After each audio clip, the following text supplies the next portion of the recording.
Welcome to the Learning Pines YouTube. We hope this video helps. You begin by opening OneDrive's controls. Click the cloud icon in the taskbar.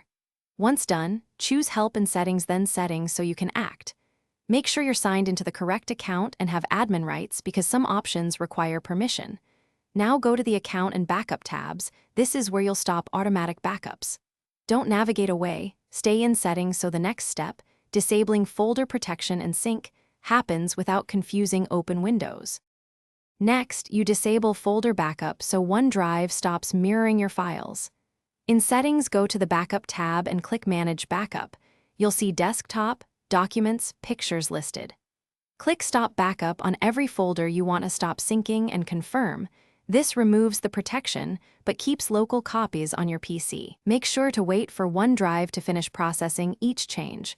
Watch the cloud icon for activity, because canceling mid-change can leave partial sync states that are harder to resolve. To finish, unlink OneDrive and stop it from restarting. Under Account, click Unlink this PC and follow prompts. This signs you out and stops syncing. Then open Task Manager, right arrow Startup, and disable Microsoft OneDrive so it won't auto-run. If you prefer, uninstall or change settings to keep local files only.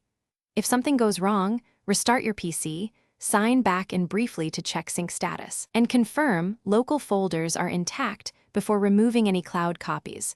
That single check prevents accidental. Thanks for watching. Consider subscribing if we helped you.